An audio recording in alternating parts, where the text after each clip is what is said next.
Jadi seharusnya para pejabat negara ataupun pejabat struktural di dalam melaksanakan tugas keseharian mereka, mereka harusnya menjadi negarawan, jangan menjadi politisi juga.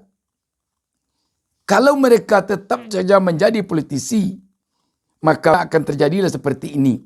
Kalau gubernurnya tidak sejalan dengan kita secara politis, ini komunikasi tidak bisa lancar nih. Itu nanti akan bisa merugikan rakyat.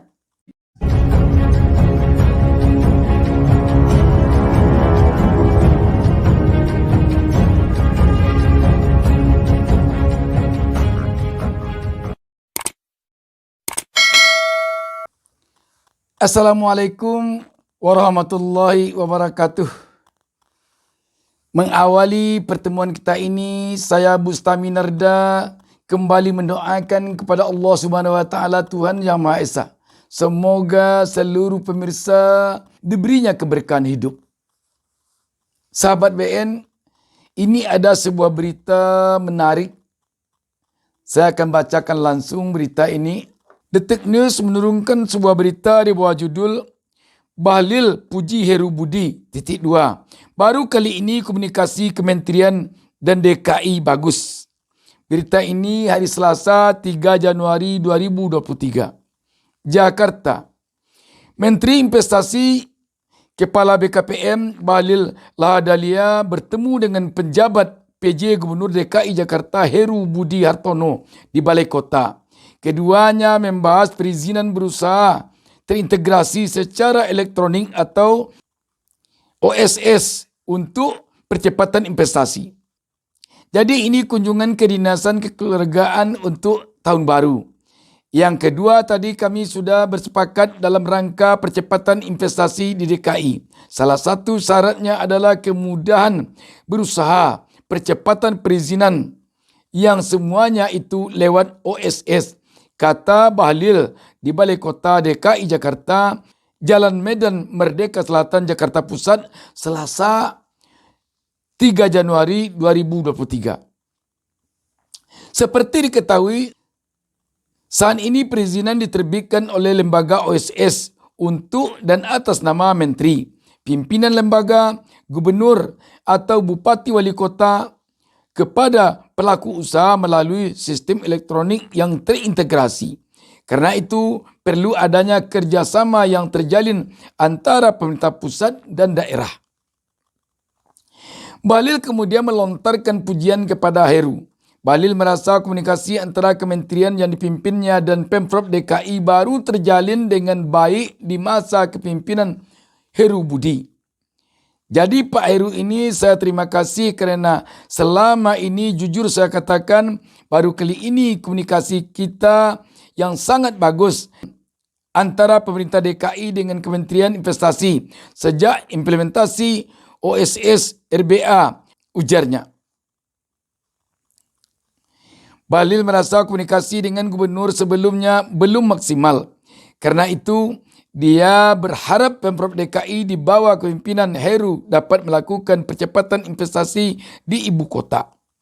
Kita merasa belum maksimal. Yang belum maksimal ini Pak Heru paten punya karena percepatan, ucap dia.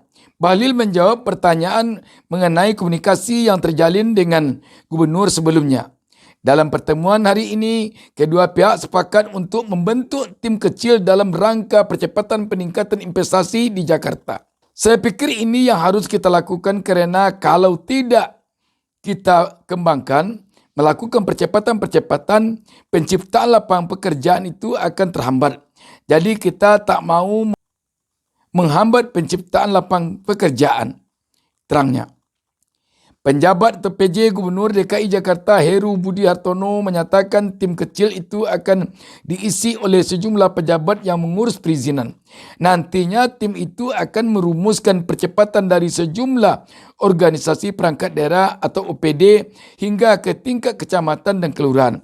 Bikin tim tidak besar kok. 1-2 staf dan dari Pak Menteri juga 2 untuk mensinkronkan yang sudah ada, kata dia. Sahabat BN, Jadi yang kita garis bawahi di sini adalah ucapan Pak Menteri ini yang mengatakan komunikasinya dengan gubernur yang lama belum maksimal. Sekarang lah baru terasa maksimal. Jadi dengan demikian, sahabat BL, kita harapkan para pejabat kita, apakah pejabat negara ataupun pejabat struktural, dalam upaya mensejahterakan rakyat, karena gaji mereka ini adalah dari uang rakyat, jangan sampai hendaknya terhambat oleh sekat-sekat politik yang ada. Kalau hubungan dinas, hubungan kerja antara satu lembaga dengan lembaga lain, antara seorang pejabat dengan seorang pejabat yang lain, terhambat oleh sekat-sekat politis karena perbedaan politik, itu nanti akan bisa merugikan rakyat. Jadi seharusnya para pejabat negara ataupun pejabat struktural di dalam melaksanakan tugas keseharian mereka, mereka harusnya menjadi negarawan, jangan menjadi politisi juga. Kalau mereka tetap saja menjadi politisi, maka mereka akan terjadilah seperti ini. Kalau gubernurnya tidak sejalan dengan kita secara politis, ini komunikasi tidak bisa lancar nih.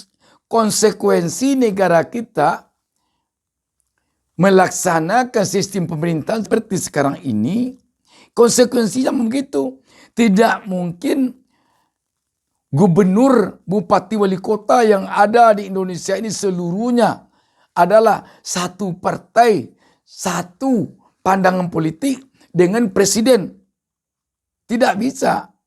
Karena kita telah menetapkan bahwa presiden dipilih secara langsung dalam satu paket. Gubernur pun dipilih secara langsung dalam satu paket. Di luar DKI Jakarta, bupati wali kota pun dipilih secara langsung dengan sendiri pula. Kita telah memilih sistem pemerintahan kita begitu. Alangkah lucunya kalau pemimpin tingkat atas yang tidak siap dengan konsekuensi sistem pemilihan begini. Kalau memang tidak siap, solusinya memang yang pertama rubah undang-undang. Sehingga mungkin yang dipilih hanya satu presiden saja.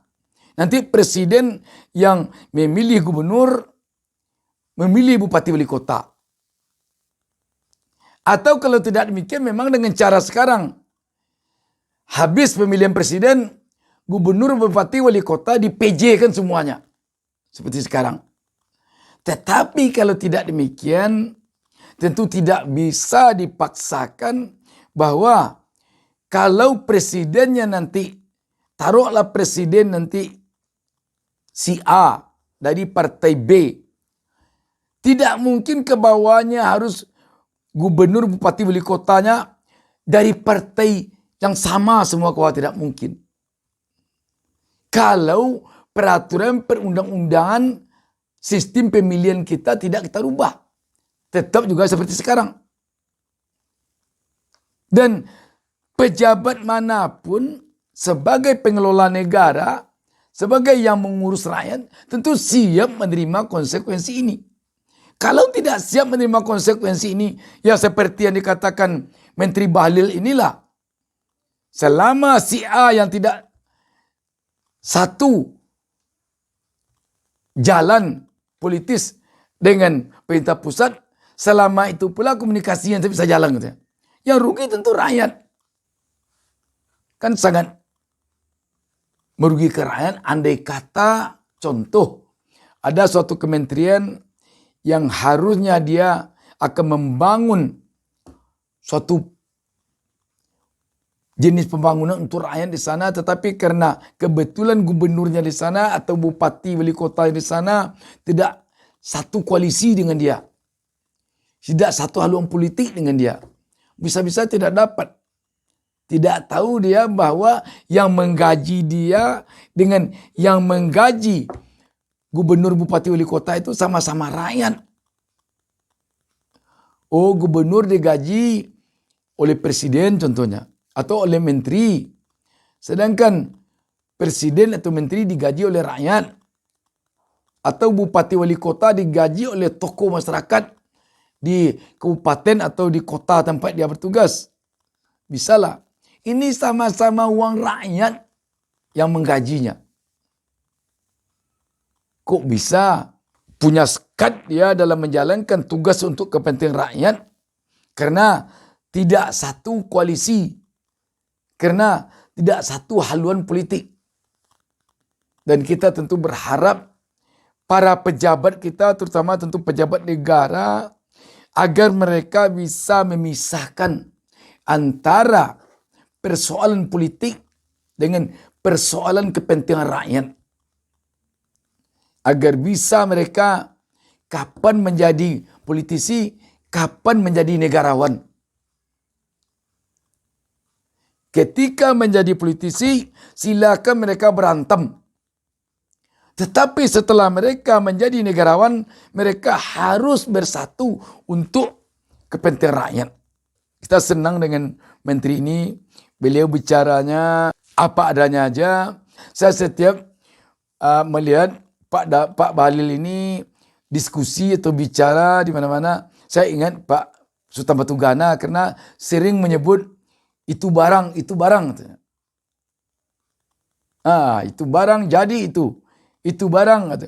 Pak Bahlil saya lihat senang juga nyebut itu barang sama dengan Pak Sultan Batu Gana di era SBY dulu yang sering juga nyebut itu barang. Kita senang dengan Pak Bahlil ini dan semoga ke depan hendaknya memang kita berharap sebagai rakyat jelata agar para pejabat negara kita tidak dibatasi oleh sekat-sekat politis dalam mereka menjalankan tugasnya untuk kepentingan rakyat. Demikian, wassalamualaikum warahmatullahi wabarakatuh. Jangan lupa subscribe.